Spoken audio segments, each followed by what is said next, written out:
I'm Olav Hellebo, and it is my pleasure to introduce you to ReNeuron today. We're a public company listed in the UK, so please note the following disclaimer. ReNeuron is based in a first-class facility here in the UK. Most of our clinical team is located in the Boston area. We have two clinical cell therapy platforms. One is a neural stem cell based, and the other one is a retinal line. The retinal program has provided positive data in an ongoing phase 2A study in the retinitis pigmentosa. Our two preclinical technology platforms, exosomes and iPSCs, have great potential for the future, and I'll share some of that in a few slides. We're very well funded following a capital expansion that we did late last year. So here's a snapshot of our platforms. Human retinal progenitor cells are delivered subretinally to provide the cells the best possible chance for engraftment. They are cryopreserved, which allows treatment anywhere in the world, and I will share data from that study in a minute. Our exosomes are generated from our own CTX cells that have already been through several clinical trials, so that is a great starting point. We have proven that we can load a variety of cargoes, including microRNAs and proteins. We've seen favorable uptake across the blood-brain barrier, and exosomes do have a therapeutic potential, but we are focusing our efforts on using them as a delivery vehicle instead, and several pharma collaborations are ongoing in that regard. The iPSC platform gives us the ability to create a wide variety of cell types. The top targets are allogeneic CAR-Ts and NK cells, as well as insulin-producing pancreatic islet cells. We've been able to preserve the immortalization, so that gives us the potential to create large volumes of the target cells. CTX is being pursued by our partner Fosun Pharma in China. Stroke is a large issue in China, particularly due to the high smoking rates there, so this is a major interest to Fosun. However, there are other potential indications also that are well supported by preclinical data. So the next milestones for our pipeline, you can see here, they are further readouts from the ongoing RP study. Additional proof of concept data will be generated from our exosome research program as well, and we will further validate our iPSC tech platform. Let's dive deeper into the RP program. Retinitis pigmentosa is an inherited eye disease with close to 100,000 patients in the US alone, so a very large orphan disease. There are more than 100 different genetic mutations leading to RP. Consequently, it's not a disease that is likely to be solved by gene therapy alone. It is simply too fragmented. Luxturna, a gene therapy, is available for patients with RPE65 gene deficiency. For the other 98 or 99% of patients, there is absolutely nothing for the moment. One benefit of using retinal progenitor cells is that they have the potential to benefit all RP patients, no matter the cause of the disease. And we've shown in animal models that our HRPCs differentiate into photoreceptors and integrate into the optic nerve. Integration is likely to provide durable trophic support also. We've received fast track designation from the FDA for this program. It was licensed in from Skeppen's Eye Research Institute, which is part of Harvard University, and we still collaborate closely with them, as well as with UCL and Moorfields here in the UK. The invention of the IP-protected low oxygen manufacturing culture has enabled us to produce the cells in large quantities, and the development of a cryopreserved final product formulation has enabled us to ship and treat patients globally. The commercial potential is without doubt very large, particularly for gene-independent therapy due to the much larger patient numbers. Luxturna, the only approved product, as I mentioned, is priced at $850,000 per patient in the US and equivalent pricing in Europe. In the 12-patient phase 1 study, we established safety, and we advanced from fresh cells to cryopreserved cells. In phase 2A, we treated a further 10 patients. These patients had some remaining visual potential, so that we could also look at efficacy in these patients. They were all treated with a dose of 1 million cells. Treatment centers were Mass Eye and Ear in Boston and the Retinal Research Institute in Phoenix, Arizona. So we use the same surgical procedure as Luxturna. A small bleb is created below the retina and the cells are deposited in this bleb. Having the cells this close to the action allows for the creation of new functional photoreceptors, something the eye itself is not capable of doing. Let's have a look at the data. So here are the results we have collected so far. 9 patients had successful surgeries, enabling them to benefit from the cells. Some patients have not been able to come in for pre-specified visits due to COVID. So this explains why the N drops from 9 to 7 between 6 and 12 months. Now, 6 months is the endpoint in the protocol. However, we expect the FDA to be asking for 12 months in further studies. The key measurement in ophthalmology is the numbers of letters read on an eye chart. The chart has 5 letters per line for a total of 100 letters. If you can read 85 letters, you will have perfect vision, 20/20.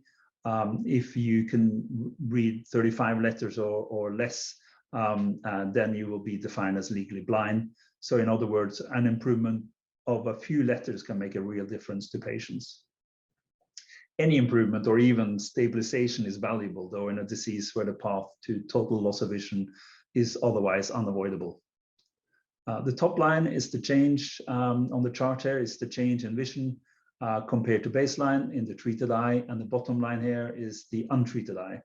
So we observed rapid effect in most patients, resulting in a sustained effect over all the time points, including 12 months. The untreated eye should, in theory, be hovering around 0 or even degrade slightly over time. But due to low number of patients, there will be some variations driven by individual data points, as you can see. We're very encouraged by the rapid and sustained effect of around 8 to 10 letters, as you can see here. And as we look a little deeper, we can see the patients individually here at the 12-month data point. So you notice that all patients had some improvement from baseline. 3 patients in the 6 to 8 letter range, which is a meaningful improvement, and 3 patients above 10 letters, which is really great. This is an improvement by 2 lines or more on the eye chart.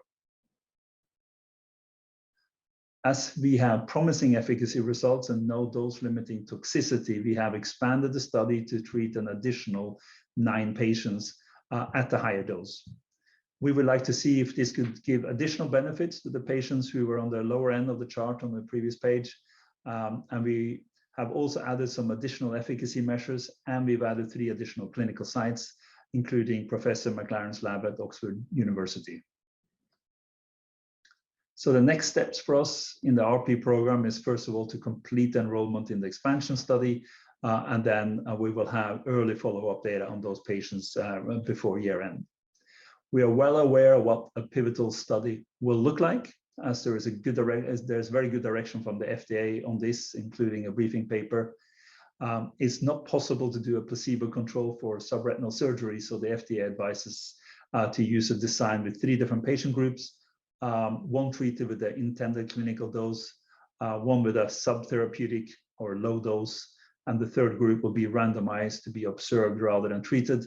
So the advantage of this design from a drug developer's point of view, at least, is that it eliminates the risk of a surprising placebo effect, as observational controls know that they have not received treatment.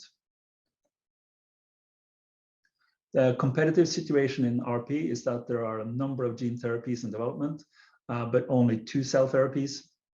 Ourselves and JSite are the 2 cell therapy companies here. JSite is a private company based in California. And the key difference between ourselves and JSite is that JSite delivers cells into the vitreous rather than subretinally. And they have also not been able to develop a cryopreserved formulation for their final drug product. So in their case, patients will have to come to the cells rather than the other way around. And I think this is okay for drug development, but it will be very challenging from a commercial point of view. Let's move on to the exosome research platform. So exosomes are naturally occurring cell-to-cell communication vesicles that are released by all cells.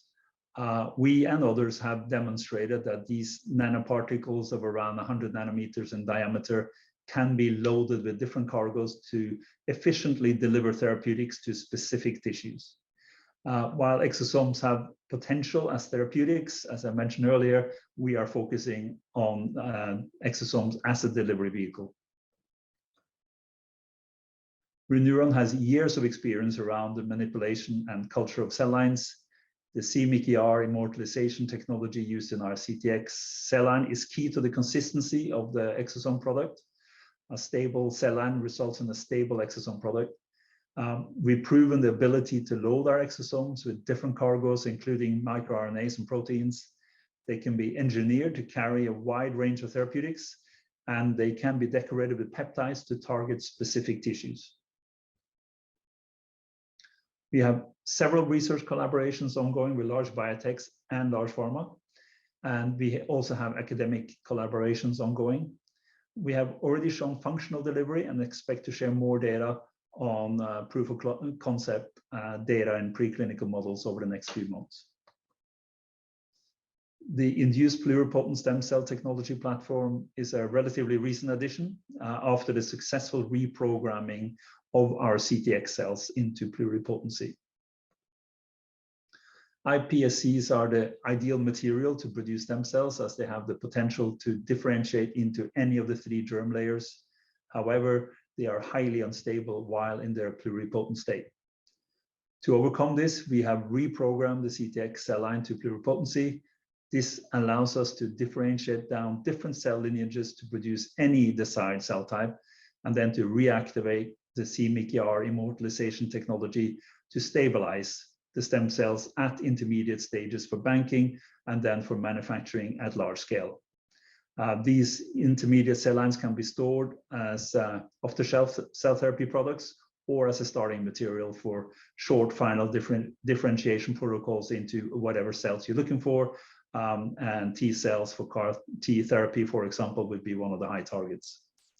The iPSC platform can be utilized to rapidly produce new exosome producer cell lines also, with the ability to target new tissues through their natural tropism.